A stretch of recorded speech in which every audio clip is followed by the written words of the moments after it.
हम आगे बढ़ते हैं और स्मॉल कैप कैटेगरी बेहद लोकप्रिय कैटेगरी है क्योंकि यहाँ पर लोगों को लगता है कि जल्दी जल्दी पैसा बनता है और जब भी मुनाफा होता है तो बहुत बड़ा मुनाफा होता है। अब इस चक्कर में बहुत सारे निवेशक ऐसे भी हैं जो कि अगर सही तरीके से रणनीति नहीं अपनाते हैं तो अपने हाथ जला बैठे हैं। इसीलिए हम कहते हैं कि अगर आपको डायरेक्टली शेयर बाजार में और खासतौर से स्मॉल कैप में समझ में नहीं आता कि आपको कहाँ खरीदारी करनी चाहिए, आप एक म्यूचुअल फंड का सहारा ले सकते हैं।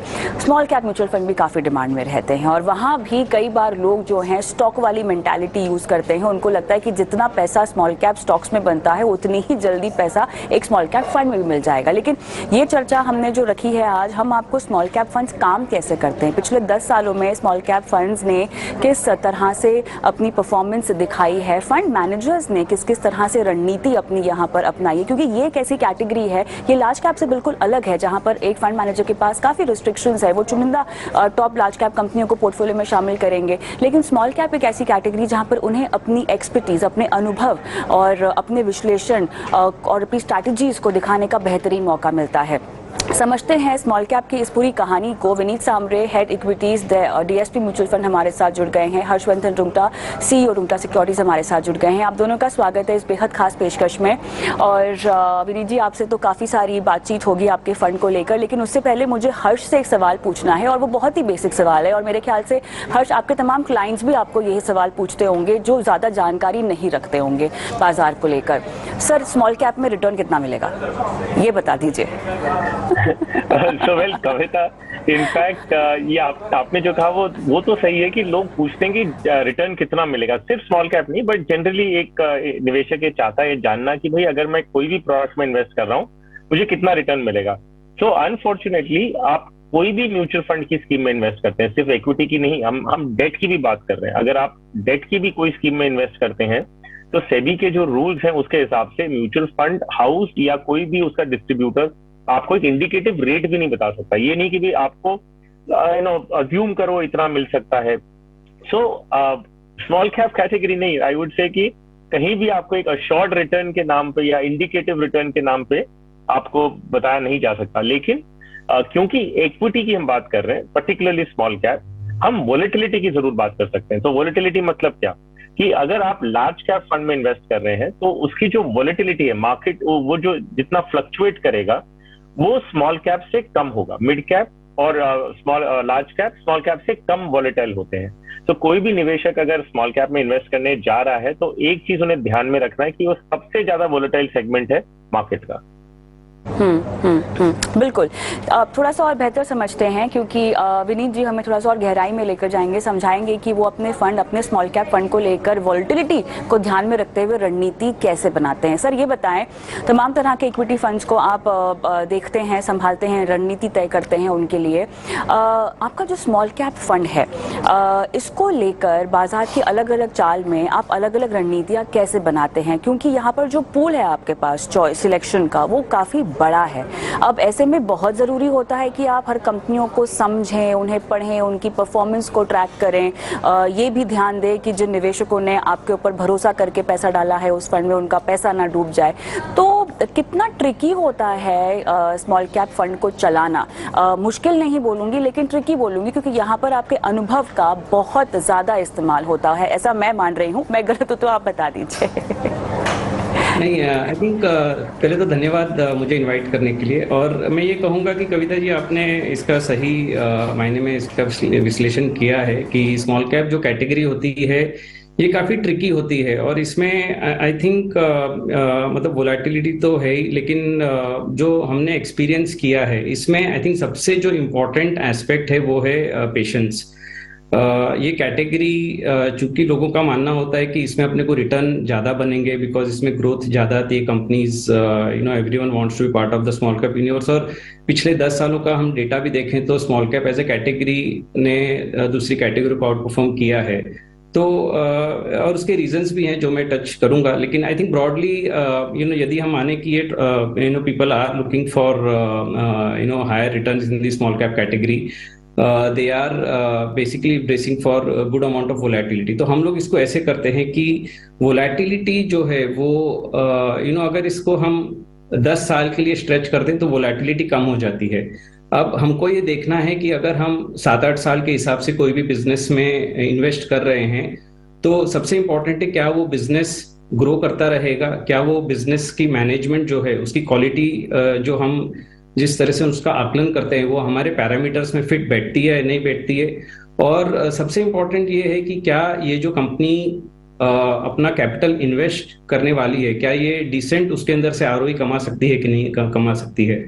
सो हमारा जो विश्लेषण होता है मोस्टली क्वालिटी ऑफ बिजनेस पे होता है, ग्रोथ ऑफ द बिजनेस पे होता है, क्वालिटी ऑफ बैलेंस शीट पे होता है और क्वालिटी ऑफ मैनेजमेंट पे होता है। यदि हम इन चीजों को सही मायने में इनका आकलन कर पाए और कंपनी को पेशेंटली हम इसमें इन्वेस्टेड रहें, जो बिजनेसेस हमको रखने हैं उसमें इन्वेस्टेड रहें, तो आई थिंक लॉन्ग टर्म में इसमें वेल्थ क्रिएट होती है, ये हमने देखा है। ये कैटेगरी अब ट्रिकी इसलिए है क्योंकि ये कैटेगरी में एक्सीडेंट्स भी बहुत होते हैं और ये एक्सीडेंट्स जनरली होते हैं जब मार्केट्स की साइकिल बहुत हाई हो जाती है और टेम्पटेशन बहुत ज्यादा होती है, लोगों को शॉर्ट टर्म में पैसा बनाना होता है, तब कई बार मिस्टेक्स कर देते हैं लोग। मैनेजमेंट भी अपनी कंपनी का बड़ा चढ़ा के आउटलुक बताते हैं, उस चक्कर में कई बार लोग फंस जाते हैं और बहुत बार ऐसा देखा गया कि पीक में जाके लोग गलत तरीके से इन्वेस्ट करते हैं, तब जाके वो रिटर्न्स या उनका नुकसान होता है। So I think as a mutual fund manager, small cap fund manager, सबसे इंपॉर्टेंट है न केवल अच्छी कंपनियों को सिलेक्ट करना, बट जहां पे एक्सीडेंट्स हो सकते हैं पोटेंशियली उनको अवॉइड करना या एलिमिनेट करना। तो आई थिंक ये सब चीजों को हमको ध्यान रखना पड़ता है जब हम स्ट्रेटेजाइज करते हैं, सोचते हैं और कंपनीज में इन्वेस्ट करते हैं। अच्छा विनीत जी, जो आपने समझाया वो निवेशकों को अपनी निवेश रणनीति में मेरे ख्याल से ओवरऑल पोर्टफोलियो प्लानिंग में समझना बहुत ज़रूरी है, खासतौर से अगर आप इस कैटेगरी को अपने पोर्टफोलियो में डाल रहे हैं। लेकिन ये जो कैटेगरी है खासतौर से mid cap small cap Vineet ji, ये एक साइकिल में चलती हैं। जब ये मुनाफा देती हैं तो ये बहुत अच्छा मुनाफा देती हैं और जब गिरती हैं तो ये ज़ोरदार तरीके से गिरती भी हैं। फिलहाल उसी तरह का कुछ समय चल रहा है। अब ये जब गिरती हैं ना, तब निवेशकों का जो भरोसा है वो थोड़ा सा टूट जाता है। भले ही हमें लंबी अवधि के लिए इनको पोर्टफोलियो में रखना चाहिए, लेकिन जब फंड की परफॉर्मेंस खराब होती है तो आप कुछ नहीं सोचते, बस आप उससे निकलने का सोचते हैं। ये मानसिकता बदलनी चाहिए, शायद धीरे धीरे बदलेगी, तभी लोगों को निवेश का महत्व भी समझ आएगा। लेकिन जब इस तरह का माहौल आता है तो इस माहौल में आप गिरावट को कैसे रोकने की कोशिश करते हैं? जैसे कि अभी आप देख लीजिए चौथी तिमाही के नतीजे आखिर आ रहे हैं, जहां पर हम सब जानते हैं कि म्यूटेड ही रहेंगे, लेकिन आने वाली तिमाहियों में आप शायद कमेंट्री और कंपनी की क्या प्लानिंग है, विस्तार योजना है, तमाम बातों पर आप ध्यान देना चाहेंगे। हम देख रहे हैं ग्लोबली जो अर्थव्यवस्था है और जो माहौल है वो कुछ खास उत्साहित नहीं दिखाई दे रहा है। अब ये स्मॉल कैप कंपनीज हैं जो सबसे पहले चपेट में आती हैं, है ना? तो इस तरह के माहौल में आप किस तरह की रणनीति बना रहे हैं? कौन कौन से ऐसे सेक्टर्स हैं जहां पर आपको लगता है कि दांव लगाया जा सकता है? आने वाली कुछ तिमाहियों में इनकी जो तस्वीर है वो भले ही अगर पूरे सेक्टर की खराब हो तो इनकी इतनी खराब नहीं है। तो सबसे पहले तो देखिए कविता जी, जो पूरा मतलब मैं सेक्टर्स बताऊंगा, बट ये अप्रोच ऐसा होता है कि ये एक पोर्टफोलियो अप्रोच होता है और पोर्टफोलियो अप्रोच में मेरा मानना ये है कि अपने पास न केवल इस टाइप की कंपनीज होनी चाहिए जो नियर टर्म में ठीक करें, बट इस टाइप की भी कंपनीज होना चाहिए जो आज के माहौल में ठीक नहीं कर रही हैं और उनके वैल्यूएशंस भी सस्ते हो चुके हैं और हो सकता है उसमें अपने को टाइम लग जाए, उसमें 1 साल लग जाए, 2 साल लग जाए या उससे कई बार होता है कि 2 से 3 साल भी लग सकते हैं। बट यदि उसका लॉन्ग टर्म आउटलुक इंटैक्ट है और कंपनी की मैनेजमेंट अच्छी है और कंपनी अच्छे आरओसी और अच्छे कैश फ्लो जनरेट कर रही है, बस बिजनेस साइकिल थोड़ा खराब है, तो मेरा ये मानना है कि पोर्टफोलियो में कुछ उस तरह की कंपनीज भी होनी चाहिए जो कि क्योंकि उसमें वैल्यूएशंस का काफी कंफर्ट हो जाता है। जैसे मैं बात करूंगा फार्मास्यूटिकल की, आप देखेंगे पिछले 1-2 सालों में फार्मास्यूटिकल कंपनीज ने कोविड के बाद एक उसके अंदर इंप्रूवमेंट आया था, बट उसके बाद सेक्टर थोड़ा मॉडरेट रहा है, रिटर्न आया नहीं है। बट आई थिंक ओवरऑल इस सेक्टर में अब ऐसा लगता है कि कई सारे जो उसके फैक्टर्स हैं वो पॉजिटिव हो रहे हैं, वैल्यूएशंस बहुत रीजनेबल हैं और ये ओवरऑल मार्केट के मोस्ट सेक्टर्स हम देखें उसके रिलेटिव टर्म्स में वैल्यूएशंस यहाँ पे given the long term outlook ठीक ठाक हैं। तो मेरा ये मानना है कि पोर्टफोलियो अप्रोच में हमेशा अपने को कुछ ऐसे सेक्टर्स भी रखने पड़ेंगे जहां पे इमीडिएट आउटलुक अच्छा नहीं हो but over the long term ठीक होने के उसके प्रोबेबिलिटीज हैं।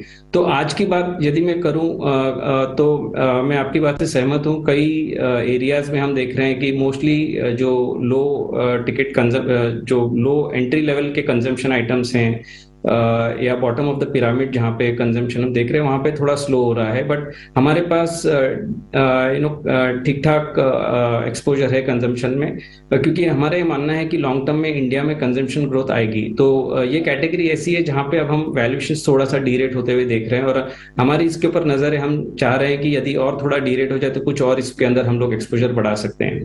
इसके अलावा जो मेरा मानना है अभी जो सेक्टर्स ठीक करेंगे बियॉन्ड फार्मास्यूटिकल, मुझे लगता है एग्री जो ओवरऑल कैटेगरी है वो एक बहुत बड़ी कैटेगरी है। यहाँ India is the second largest agriculture nation and इसमें भी कई अपॉर्चुनिटी और खासकर कंपनीज पिछले 1-2 सालों में बहुत ज्यादा रिटर्न्स दिए नहीं है जबकि बिजनेस परफॉर्मेंस ठीक रहा है। तो उस सिलसिले में यहाँ पे भी वैल्यूएशंस ठीक है और बिकॉज लॉन्ग टर्म आउटलुक अच्छा है हमको ये कंपनीज अच्छी लग रही हैं। बियॉन्ड दैट कंजम्पशन डिस्क्रिशनरी में एक बास्केट जो मैं बोला कि जनरली स्लो डाउन लग रहा है, बट एक बास्केट ऐसा है जो ऑटो का बास्केट है जहां पे एक सिक्लिकल रिकवरी आती हुई दिख रही है जो कि अगले 2-3 साल तक मेरे हिसाब से ठीक होनी चाहिए, क्योंकि पिछले 2-3 साल खराब रहे हैं ऑटो सेक्टर के लिए। और यहाँ पे जो है हमारा एक्सपोजर ऑटो एंसिलरी कंपनीज जो कि ये सब ऑटो कंपनीज को अपने सामान सप्लाई करती है वो कंपनीज में हमारा एक्सपोजर है, वहां पे हमको आउटलुक ठीक लग रहा है। इसके अलावा small cap specially as a category dairy businesses हैं जहाँ पे ओवरऑल आउटलुक इम्प्रूव होगा। जो मिल्क प्राइसेस थे वो काफी हाई हो चुके थे, अगले सीजन में ये प्राइसेस नॉर्मलाइज होंगे और इनके प्रॉफिटेबिलिटी इंप्रूव होंगी।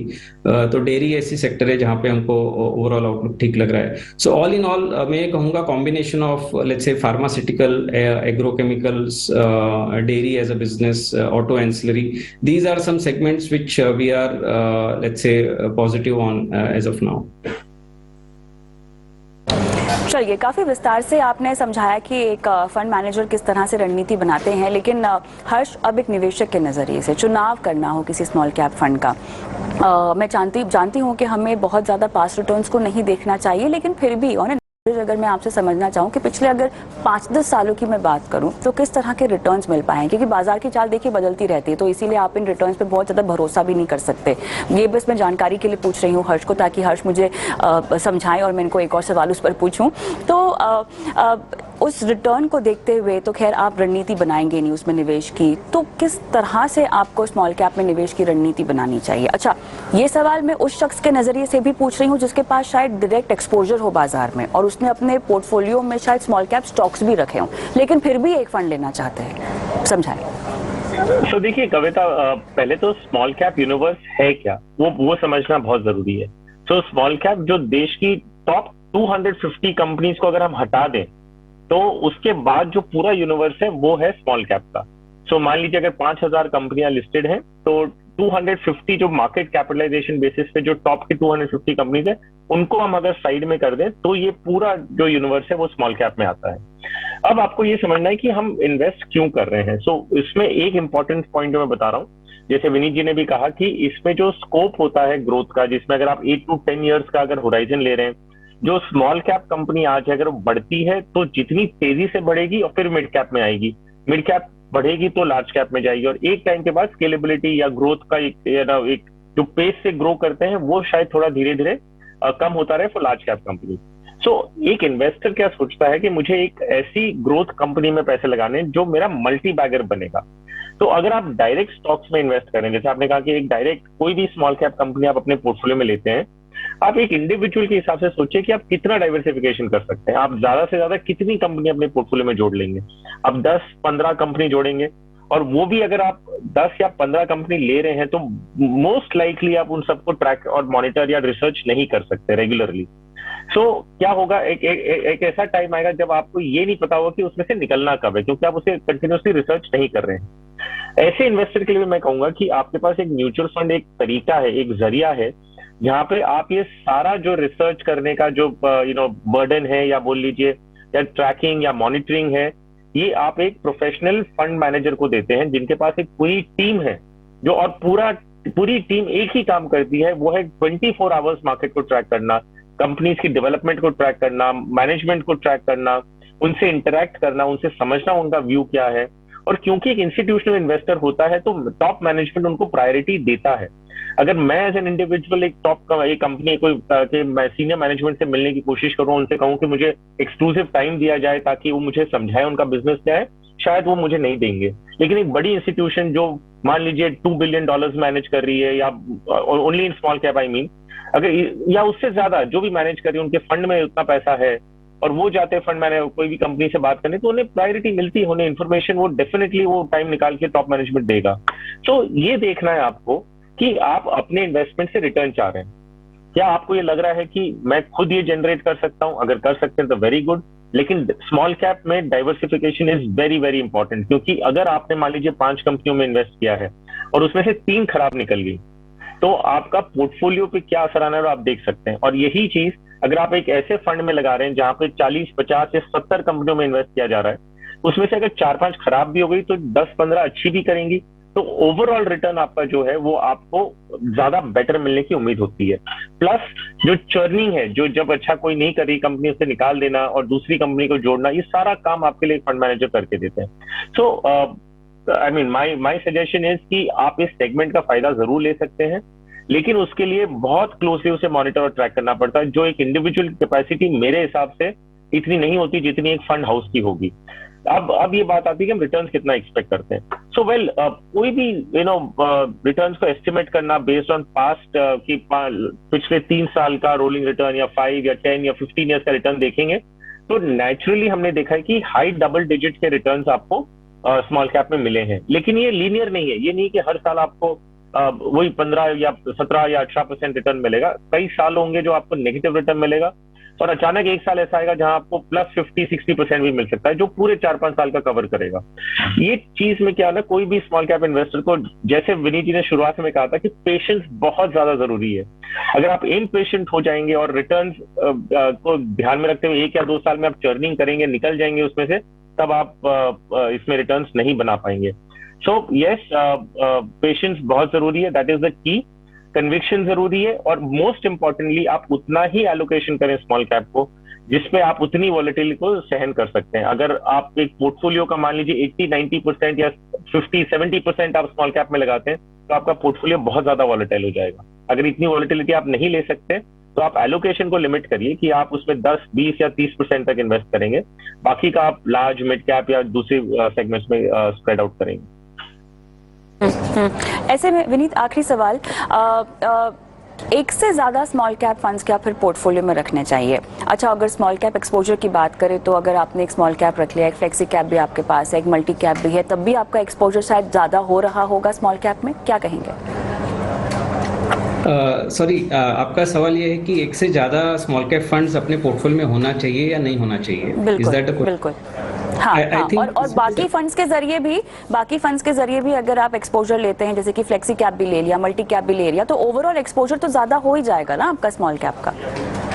तो मेरे हिसाब से आई थिंक जो भी, सबसे पहले तो इन्वेस्टर को अपना रिस्क का आकलन सही तरीके से कर लेना चाहिए। अपने जो ऑब्जेक्टिव्स हैं, क्या वो करना चाहता है, कितना इवेंचुअली रिटर्न्स कमाना चाहता है, बट इसके हिसाब से जो उसका एक एसेट एलोकेशन बनता है उसको फॉलो करना चाहिए। अब यदि स्मॉल कैप ले लिया और आपने जैसे सही कहा दूसरे फंड्स लिए, फ्लेक्सी कैप ले लिया या अदर डाइवर्सिफाइड फंड ले लिए जिसमें और स्मॉल कैप आ गए, तो उसको एक टोटल ये इन्वेस्टर्स को देखना जरूरी है कि ओवरऑल स्मॉल कैप एक्सपोजर कितना हो रहा है और क्या वो उनके ओवरऑल जो एसेट एलोकेशन है उसमें बहुत ज्यादा, जैसे हर्ष जी बता रहे थे, वो बहुत ज्यादा स्क्यू ना हो जाए। सो यदि वो स्क्यू नहीं होता है तो मेरे हिसाब से 1-2 फंड रखना स्मॉल कैप कैटेगरी में कोई दिक्कत वाली बात नहीं। यदि हम स्मॉल कैप फंड के डेटा को देखें 10 साल के डेटा को, तो कई मतलब majority of the funds have out perform the benchmark, क्योंकि बेंचमार्क में इतना रिस्क है, एक्सीडेंट प्रोन है, और क्योंकि फंड मैनेजर्स अच्छी कंपनी सिलेक्ट करते हैं और ये ध्यान रखना चाहते हैं कि कहीं एक्सीडेंट्स ज्यादा मतलब नहीं हो ज्यादा से ज्यादा, तो आई थिंक इस वजह से फंड्स में रिटर्न बेटर आते हैं। अल्फा क्रिएट करती है कैटेगरी अल्फा, मतलब बेंचमार्क से ज्यादा रिटर्न। तो मेरा ये मानना है कि as a category long term यदि लोगों का ऑब्जेक्टिव है तो इसमें इन्वेस्टमेंट अपने रिस्क के हिसाब से इन्वेस्टर्स कर सकते हैं। चलिए, बहुत बेहतरीन तरीके से हमने स्मॉल कैप फंड्स पर चर्चा की। विनीत, समय निकाला आपने, बहुत बहुत धन्यवाद इस चर्चा के लिए। चलिए हर्ष, आप बने रहे हमारे साथ, लेकिन हम अब रुकेंगे एक छोटे से ब्रेक के लिए। ब्रेक के उस पार दर्शकों के सवालों के जवाब को हम देंगे, उनके सवाल सुनेंगे, उनसे बात भी करेंगे। ये सब कुछ होगा छोटे से ब्रेक के बाद। ब्रेक पर मैं जाऊँ उससे पहले एक नंबर आपकी स्क्रीन पर छोड़े जा रही हूँ, जो हमारा व्हाट्सएप नंबर है। इस वक्त अगर लाइव देख रहे हैं, हमसे कुछ पूछना चाहते हैं, तो अपने सवाल हमें आप व्हाट्सएप कर सकते हैं। मिलती हूँ आपको ब्रेक के बाद।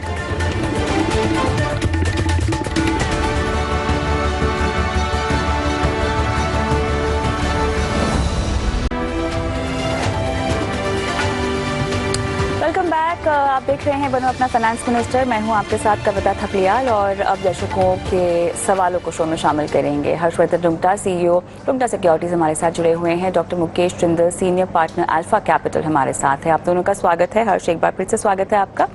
और हमारे साथ हर्ष के लिए दर्शक जो फोन लाइन पर सवाल पूछेंगे वो है जतिन। जतिन, नमस्कार। हाँ जी, नमस्कार मैम। कैसे हैं सर आप? हाँ जी मैम, बढ़िया। कहाँ से बोल रहे हैं? मैम मैं अम्बाला रहता हूँ। अम्बाला से। बताइए सर, आपको हाँ जी बेस्ट मैम, हाइब्रिड मेरे फंड में SWP करनी है कि SIP करनी है सर? तो मैम SWP करनी है, और साथ के साथ मेरी SIP भी चल रही है अभी भी।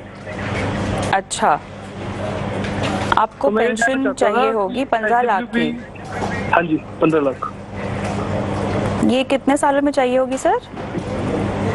मैम 15 साल तक कर सकता हूँ मैं SWP रिटर्न, अच्छे रिटर्न के लिए, ताकि मेरा पैसा भी बढ़ता रहे और मेरे को एक अच्छी पेंशन भी मिल पाए साथ साथ।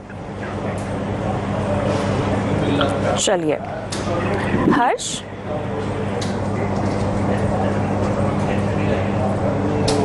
SIP भी कर रहे हैं और आपको SWP भी अभी चाहिए, सो वो मुझे नहीं समझ में आया। डजंट मेक सेंस, क्योंकि अगर आपको रेगुलर इनकम चाहिए और जिसके लिए आप SWP का ऑप्शन कंसिडर कर रहे हैं और साथ साथ में आप SIP भी कर रहे हैं, so it doesn't make sense. तो आइडियली आप अपनी SIP बंद कर दीजिए, आपकी लिक्विडिटी वैसे ही हो जाएगी।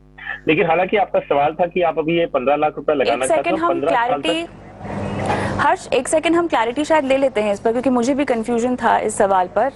जतिन, आप जिस फंड में SIP कर रहे हैं उसी में से आप SWP भी कर रहे हैं? नहीं नहीं मैम, अलग मेरे पास 15 लाख रुपए अलग से पड़ा है मैम। हाँ,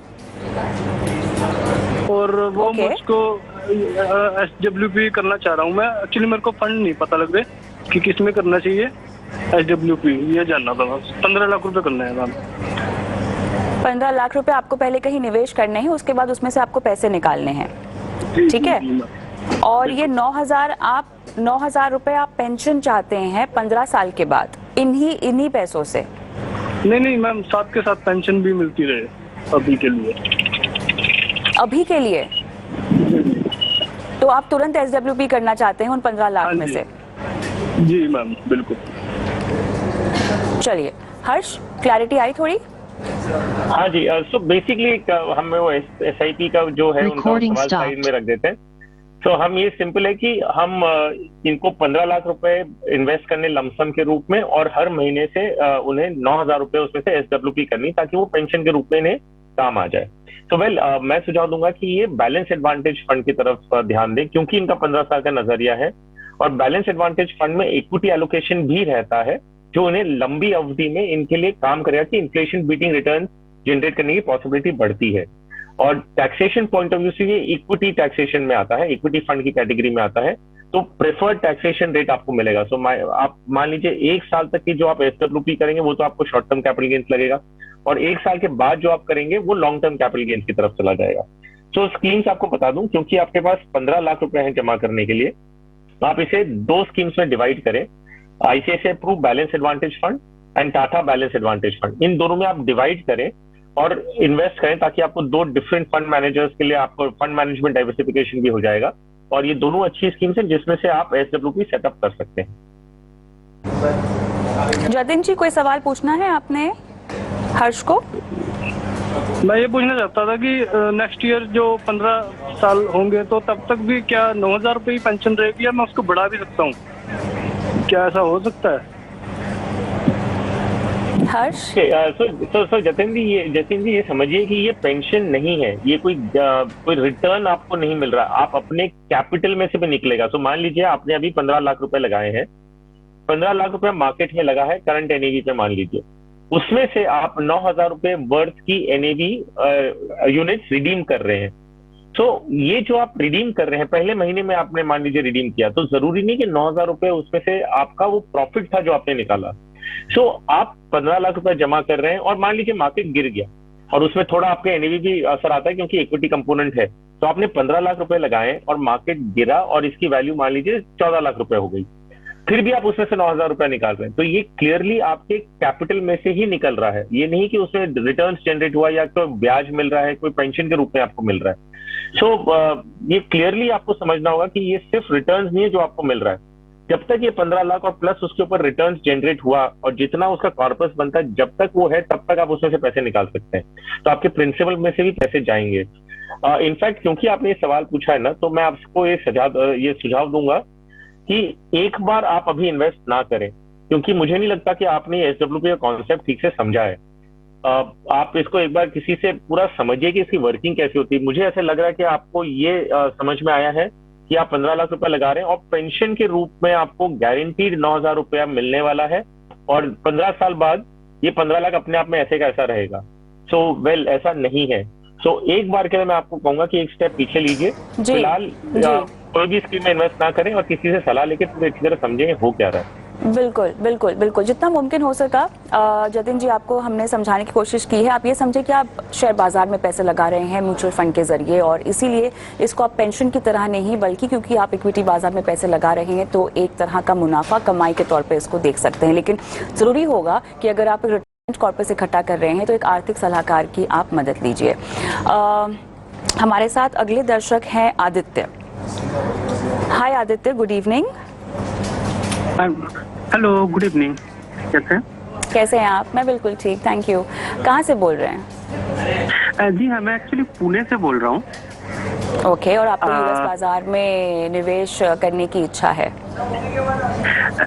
करेक्ट। और नजरिया थोड़ा सा लंबा है। एक्चुअली मैं 36 साल का हूँ और टिल 55 साल तक और रिटायरमेंट कॉर्पस का है। और इसमें एक्चुअली मेरा क्वेश्चन है कि यूएस बाजार में जो है अभी मतलब इन्वेस्टमेंट करना अच्छा है, और अगर है तो एसआईपी स्टार्ट करने के लिए कौन सा जो है फंड ले सकते हैं? अभी मैं मोतीलाल ओसवाल में जो है हर महीने 1,000 रुपए का इन्वेस्टमेंट कर रहा हूँ, तो ये यूएस मार्केट में मेरा पहला इन्वेस्टमेंट है। आदित्य, ये आपका पहला निवेश है यूएस बाजार में नहीं, जनरली क्या आपकी इन्वेस्टमेंट स्ट्रैटेजी में ये क्या पहला इन्वेस्टमेंट है? नहीं, मेरा एक्चुअली 2 साल से मेरा इन्वेस्टमेंट चल रहा है, तो अराउंड 12,000 रुपए का मंथली इन्वेस्टमेंट है मेरा। और इसके अलावा आपके पास घरेलू म्यूचुअल फंड में, ठीक है, तो घरेलू म्यूचुअल फंड में आपके पास अच्छा खासा पोर्टफोलियो मौजूद है जहाँ पर आपने रखा हुआ है निवेश। कौन कौन से फंड्स होंगे वो नाम बता पाएंगे? अभी याद है क्या आपको? हाँ, यस। तो ये एक्चुअली 4 फंड्स हैं मेरे पास। तो पराग पारिक है मेरे पास, और पराग पारिक का फ्लेक्सी कैप। यस, पराग पारिक का फ्लेक्सी कैप है मेरे पास। और उसके बाद है मेरे पास पीजीआईएम इंडिया फ्लेक्सी कैप है, और quant active fund direct growth है, और मोतीलाल ओसवाल है, और Nippon India small cap fund direct growth है। चलिए, ये जानकारी आपने हमें दी नहीं थी, अच्छा हुआ दे दिया होता। कोई बात नहीं, ये बताएं 2 फ्लेक्सी कैप आपने क्यों रखे हैं पोर्टफोलियो में, कोई खास वजह? रिटर्न देखकर अच्छा लगा। राइट, तो देखिए पराग पारिक मैंने इसलिए रखा था क्योंकि इनका थोड़ा सा मतलब थोड़ा सा इनका यूएस मार्केट में भी इनका है, और उनका जो फोलियो था जो मैंने जब देखा था पराग पारिक और पीजीआईएम का थोड़ा सा डिफरेंट था, तो ये सोच के मैंने एक्चुअली पराग पारिक और पीजीआईएम में मैंने किया था। तो सबसे पहले मैंने पराग पारिक में इन्वेस्टमेंट किया था, उसके बाद पीजीआईएम स्टार्ट किया। चलिए, समझ गए हैं। अब रणनीति समझते हैं आपके पोर्टफोलियो के लिए मुकेश से। तो मुकेश, जैसा कि आदित्य ने समझाया, इनके पास एक कोर पोर्टफोलियो जो कि सही है या नहीं आप बताएंगे, वो बना रखा है इन्होंने। जानकारी हमें नहीं दी थी। पराग पारिक का फ्लेक्सी कैप है, पीजीआईएम का फ्लेक्सी कैप है, क्वांट का एक्टिव है, और ये मोतीलाल ओसवाल नैस्डैक में कर ही रहे हैं 1000 रुपए के एसआईपी, और निप्पॉन इंडिया का स्मॉल कैप है। देखिए, डाइवर्सिफिकेशन के लिहाज से अगर आप पोर्टफोलियो में अपने निवेश में अंतर्राष्ट्रीय तड़का देना चाहते हैं तो उसमें कोई गलत बात नहीं है, लेकिन बहुत जरूरी है कि आप सही तरीके का फंड जो है वो चुने, और किस तरह से हम देख रहे हैं उसमें निवेश अवधि हमारी क्या है, ये सब चीजें मायने रखती हैं। जो मेरे ख्याल से आदित्य एक जागरूक निवेशक मुझे लगते हैं, जो अपने निवेश को समझते हैं, शायद पढ़ते लिखते भी हैं। अब इस अंतर्राष्ट्रीय फंड के बारे में मुझे बताइए, क्योंकि इन्होंने रुपी कन्वर्जन फैक्टर को भी कंसिडर किया है, उस पर भी सवाल पूछा है कि अंतर्राष्ट्रीय बाजार में जब आप निवेश करते हैं तो ये करेंसी प्ले कैसे होता है। तो इस फंड के बारे में बताइए पहले तो मुकेश, और उसके बाद में बताइए कि किस तरह से करेंसी फैक्टर इम्पैक्ट करता है, या क्या मायने हैं इसके। श्योर। पहली बात तो मैं आदित्य को कॉन्ग्रेचुलेट करना चाहूंगा। मेरे को लगता है ही इज यंग, 36 इयर्स है, एंड उसके पास 19 इयर्स है। अभी से वो रिटायरमेंट की प्लानिंग कर रहा है, और जो उसने डोमेस्टिक फंड्स लिए हैं अच्छे हैं, और अगर मंथली एसआईपी करता रहेगा तो ही विल हैव काफी उसका अच्छा रिटायरमेंट रहेगा। तो इट्स वेरी गुड, उनके लिए काफी अच्छा है। जो उन्होंने फंड्स बताए वो फंड्स भी अच्छे हैं। पराग पारिक फ्लेक्सी कैप काफी अच्छा फंड है, उसमें 15% यूएस में भी वो इन्वेस्ट कर रहे हैं। निपॉन स्मॉल कैप भी अच्छा है, मोतीलाल नैस्डैक भी अच्छा है। एक इन्होंने फंड बताया पीजीआईएम का फ्लेक्सी कैप फंड, वो थोड़ा सा स्ट्रगल कर रहा है, और उनके फंड मैनेजमेंट टीम में भी अभी चेंज आया है। जो उनके सीआईओ थे अनिरुद्ध नाहा, वो काफी अच्छे परफॉर्मर थे, अभी रिसेंटली वो छोड़ के ऑल्टरनेटिव्स डेस्क में चले गए हैं। तो वो कंसीडर कर सकते हैं उसको स्टॉप करके कोई और फंड में करें, बाकी अदरवाइज वो सारे डोमेस्टिक फंड्स अच्छे हैं। ना अब मैं फोकस करूंगा कि यूएस इन्वेस्टमेंट्स में कैसे करें, क्यों वो इंपॉर्टेंट है। मेरे ख्याल से यूएस इन्वेस्टमेंट्स में मैं बहुत ज्यादा बुलिश हूं, स्पेशली यूएस टेक में। मेरे को लगता है वर्ल्ड ओवर इस समय जितना भी टेक इनोवेशन का काम हो रहा है वो यूएस में हो रहा है। अगर हम इनोवेशन की बात करें, artificial intelligence, robotics, 3D printing, autonomous cars, वो सारा यूएस में हो रहा है।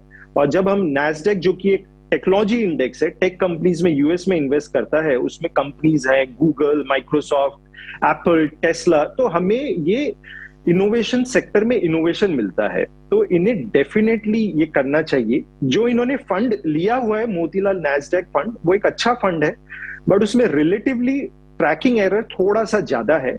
ट्रैकिंग एरर इसलिए ज्यादा है क्योंकि वो स्टॉक्स में डायरेक्टली अपने बिहाफ में करता है, और कई बार वो मैच नहीं कर पाता है। उसकी जगह मैं सजेस्ट करूंगा कि बिरला का, आदित्य बिरला सन लाइफ का नैस्डैक फंड है, वो बेटर है। उसमें ट्रैकिंग एरर कम रहता है क्योंकि वो वहां के एक एक्सचेंज ट्रेडेड फंड में डालता है, तो कॉस्ट भी सही रहती है और ट्रैकिंग एरर नहीं आता है। अब सवाल ये आता है, जब हम इन्वेस्ट करते हैं तो एक्सचेंज का क्या होता है, कैसे कॉस्ट आती है। तो जब मान के चलिए कि आज के दिन अगर ये आदित्य बिरला नैस्डैक में डालते हैं तो ये रुपी से उनको फंड में इन्वेस्ट करते हैं, और फिर फंड हाउस उसको बेस्ट पॉसिबल रेट में डॉलर खरीदते हैं, और डॉलर से फिर वो यूएस मार्केट में इन्वेस्ट करते हैं। तो वो जो एक्सपोजर रहता है यूएस में, वो डॉलर के फॉर्म में रहता है। और एक ये बहुत बड़ा एडवांटेज है, क्योंकि जब पैसा डॉलर में रहता है, normally dollar against the rupee appreciate करता है on an average long term 4%, तो आपको वो भी बेनिफिट मिल जाता है। जैसे आज से 10 साल पहले जो डॉलर का रेट अगेंस्ट रुपी था वो 40 था, आज 82 हो गया है, तो वो भी बेनिफिट आता है। तो वो डेफिनेटली उनको करना चाहिए, एंड फंड्स उनके बिहाफ में बेस्ट है, क्योंकि वो आपके लिए बेस्ट एक्सचेंज रेट लाते हैं, बेस्ट इंस्ट्रूमेंट लाते हैं। और जो ये आदित्य बिरला नैस्डैक फंड है, ये बहुत ही सस्ता फंड है, बहुत ज्यादा कॉस्ट का इम्पैक्ट नहीं आता। जहां तक एक्सपोजर की बात है, वो इस फंड में 15% जो टोटल वो एसआईपी कर रहे हैं 15% तक कर सकते हैं, बाकी डोमेस्टिक में करें, और जो फंड कर रहे हैं वो सही है। तो ये मेरी उनको सलाह है। विस्तार से आपने इनको सलाह दी आदित्य, उम्मीद करते हैं कि आपको समझ में आ गई हो, लेकिन मुझे शो को आगे बढ़ाना है और सीधा आप चलिए रुक कर लेते हैं निवेश के गुरु मंत्र की ओर।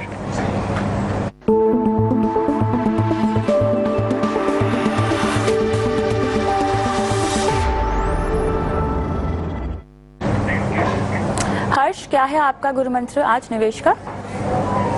वेल कविता, मैंने ये पहले भी कहा है और मैं स्पेसिफिक रीजन से दोहरा रहा हूँ, क्योंकि लास्ट 1 वीक या 10 डेज में मेरे पास कम से कम 3-4 इन्वेस्टर से इंटरेक्शन हुआ है और उन सभी ने ये पूछा कि लास्ट पिछले 2 साल से उनकी एसआईपी पे रिटर्न्स उन्हें नेगेटिव मिल रहा है, तो क्या उन्हें कंटिन्यू करना चाहिए। 1-2 इन्वेस्टर्स मैंने देखे जो बंद भी कर दी अपनी एसआईपी।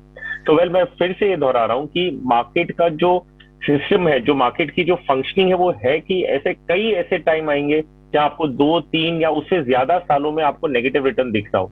लेकिन अगर आप एसआईपी के जरिए निवेश कर रहे हैं तो आपको ये एसआईपी बंद नहीं करनी है। यही मौका है जब आपको कम एनएवी में आपको यूनिट इकट्ठा करने का मौका मिल रहा है, और जब मार्केट बढ़ेगा तो ये पूरे टाइम पे जो आपका अक्यूमुलेशन होगा उस पे पूरे पे आपको फायदा मिलेगा। और एसआईपी का मतलब ही ये होता है कि आपको मार्केट को टाइमिंग नहीं करना है। इक्विटी मार्केट बहुत लंबे अरसे तक आपको नेगेटिव रिटर्न दे सकता है, बहुत नॉर्मल है। प्लीज उससे घबराइए नहीं, उसे निराश ना होइए और अपनी एसआईपी बंद ना करें। एसआईपी को कंटिन्यू रखिए इररिस्पेक्ट ऑफ द मार्केट कंडीशन। ये मेरा है गुरु मंत्र जो मैं आज देना चाहूंगा। मुकेश, आपका गुरु मंत्र क्या है निवेश का? मेरा गुरु मंत्र बहुत ही सिंपल है, एंड मेरे को लगता है कि इंडिया में हमारे जो इन्वेस्टर्स हैं वो इक्विटी मार्केट में बहुत कम इन्वेस्ट करते हैं। नॉर्मली वो सेफ इन्वेस्टमेंट्स प्रेफर करते हैं, जैसे fix deposit, PPF, NSC, post office schemes, and उनको लगता है कि ये सेफ इन्वेस्टमेंट्स है। आज गुरु मंत्र में उनको ये देना चाहूंगा कि अगर आपका टाइम होराइजन लॉन्ग है, आपका पैसा 10 साल, 15 साल, 20 साल का है, तो इक्विटी सबसे सेफ है और आपको सबसे ज्यादा रिटर्न देगा। मैं आपको ये भी एश्योरेंस बोल सकता हूं कि अगर 10-20 साल का पैसा है तो आपका इक्विटी लॉन्ग टर्म में एफडी से भी ज्यादा सेफ हो जाता है। एक सिंपल मैं आपको एग्जांपल देता हूं। आज के दिन अगर आप एफडी या पीपीएफ में करते हैं, पीपीएफ का मैं एग्जांपल लेता हूं क्योंकि लोग बहुत प्रेफर करते हैं, उसमें आपको इंटरेस्ट 7.1% आता है। तो अगर आप 7% के हिसाब से इन्वेस्ट करते हैं तो पैसा डबल आपके 10 साल में होता है और 20 साल में वो 4 गुना हो जाता है। तो आप 1 करोड़ इन्वेस्ट करेंगे वो 4 करोड़ हो जाएगा।